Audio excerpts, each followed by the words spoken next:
All right. Good morning, dude and dudettes. Today we are going to be. Oh, wait. One take. Everybody knows the rules. We're going to be talking about AP Microeconomics. Unit 6, I believe, is one of the more confusing units, and I want to spend some extra time on Unit 6. So, with Unit 6, what is the main aspect of Unit 6? The point of Unit 6 is now to take what you've learned in Unit 3, which is just, in the perfect world, what do businesses do? Unit 4, in the more realistic world, worst case scenario, what do businesses do? Unit 5 is the perspective of the laborers in these businesses, in the perfect and unperfect models. And then you have the final unit, which is Unit 6, focusing on the society. How does society interact with businesses? So Unit 6.1 is focusing on social efficiency. What is social efficiency? Social efficiency is pretty simplistic. It is still MR equals MC, but you're just transferring MR to now be MS, essentially. Your social value, right? So you have marginal benefit, which is the benefit, so your marginal revenues, equal to your marginal costs or your marginal social costs. The costs onto society. The benefits of the business versus the cost to society. And the goal, always, is to find our allocated efficiency, meaning we're finding a point to where both society and the businesses are receiving value, hopefully equal value, right? As we know, that's not how the world works. So what we end up seeing is something like this, where our marginal benefit is equal to our marginal costs, which our marginal social benefit is equal to our marginal social costs. This idea is pretty straightforward. The exact same thing that you have always known and you've always learned about has not changed, is that we are trying to maximize our individuals and our businesses' benefits. So we're just looking at that again. No change. The biggest point of this, though, for Unit 6.1 is to focus on this aspect of rational agents. Rational agents is a fancy word for saying people are going to do what benefits themselves. So when we are focusing on the other aspect is what is the opposite of society?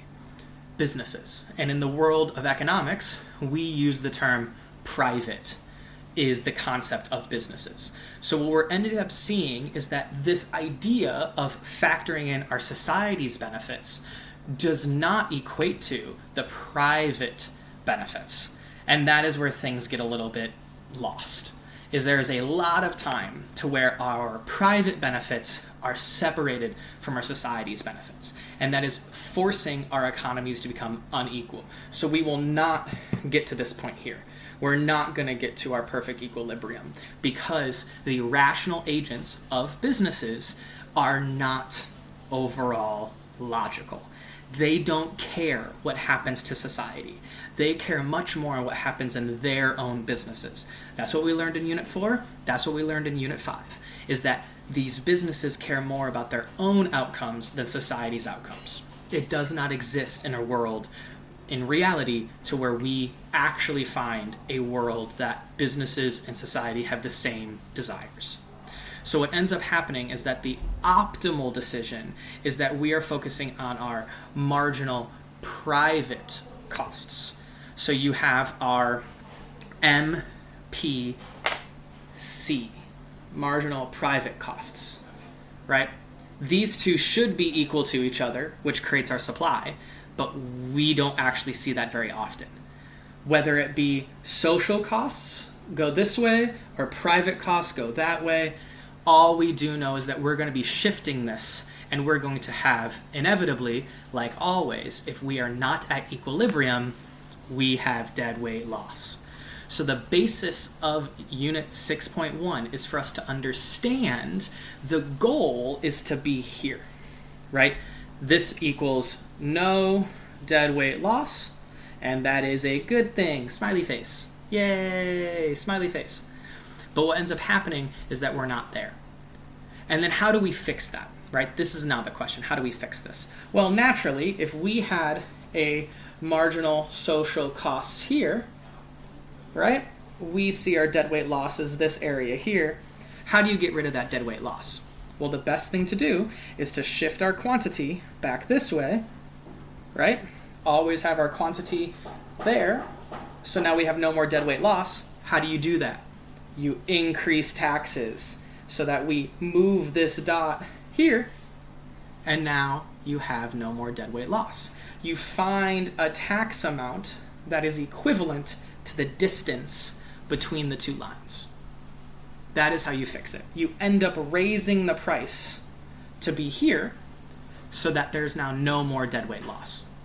The aspect here is that we are trying to overall understand that private businesses have desires on their own, and it's the goal of the government to close that gap, to make sure that both private businesses and society are receiving equal or mostly equal benefits. And we end up having an equilibrium at the efficiency of allocations. All right? And the reason why we can have this is because of all of Unit 4.